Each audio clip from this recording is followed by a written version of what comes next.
People of the world, we are one. Alright, my friends, the title of this vid is Dismantling the Alien Doctrine, and this one, the topic is going to be Reincarnation. This little chart right here that you see is going to be from another video that is going to explain how reality is created. Or it's going to be my explanation of how reality is created. And it also does have a way in explaining about reincarnation, also about how it is highly improbable and flat out just does not happen. But we're not going to talk about this. I'm going to use this as the backdrop, and maybe this might spark or trigger something in some of your minds here. We'll talk about this in a whole nother video series here. Okay, reincarnation is, its biggest flaw is that it robs you of your experiences, saying that if you were a person now that has lived a life, and then when you died, you were to be turned into a butterfly or a fish, okay? And that's just going into the animal world. There's many ways, supposedly, in the philosophy of reincarnation that you could come back, and usually it's based on karma, right?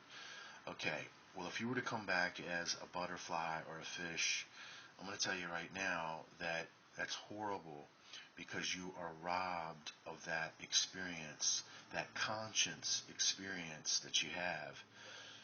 That's how you make your choices in this world, based on your past experiences, what you've been through.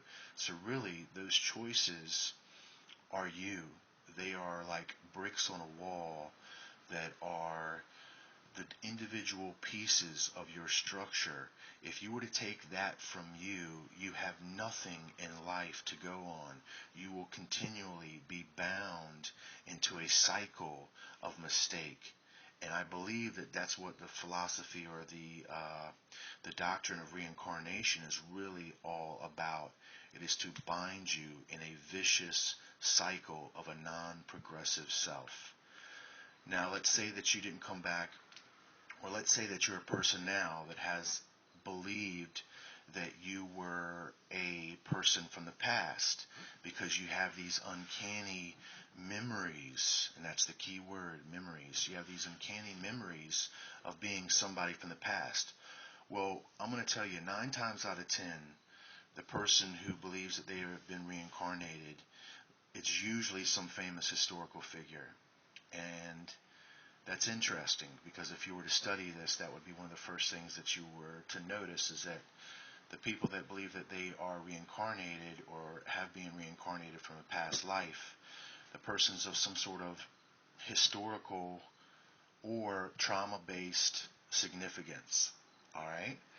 Well, that's interesting, because that begins to deliver to us the facts. That begins to deliver us one of the first things that we can go on in our understanding.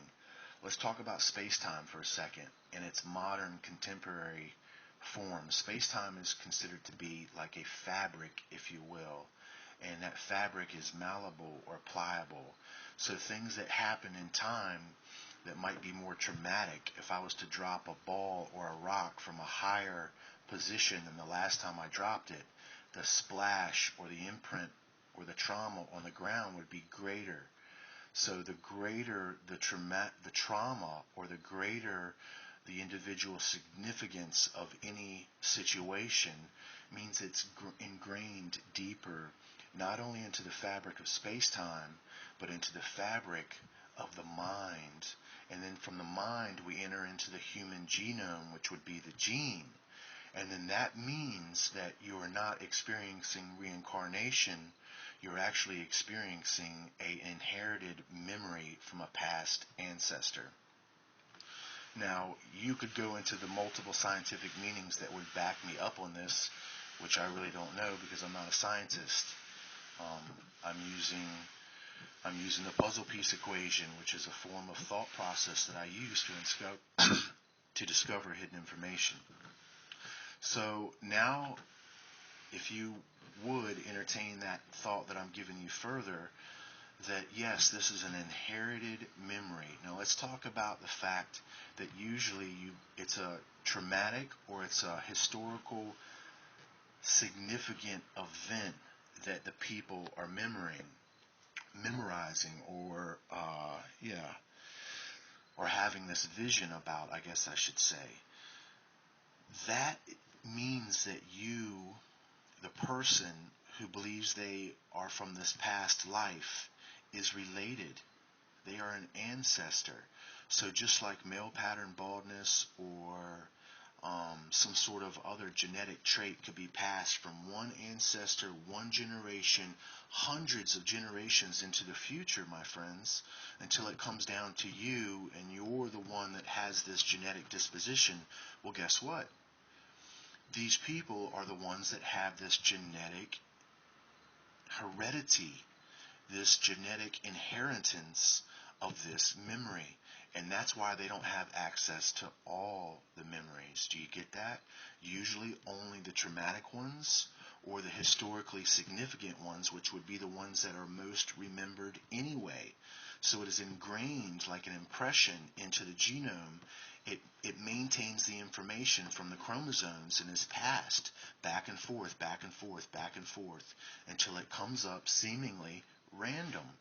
So it is an inherited memory of the past of some sort of person, meaning ancestor, that you would be connected to. And that is what it is.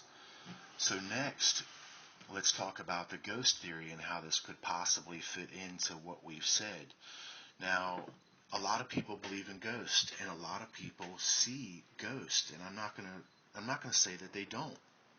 Okay, because a ghost is really a specter. It's an apparition.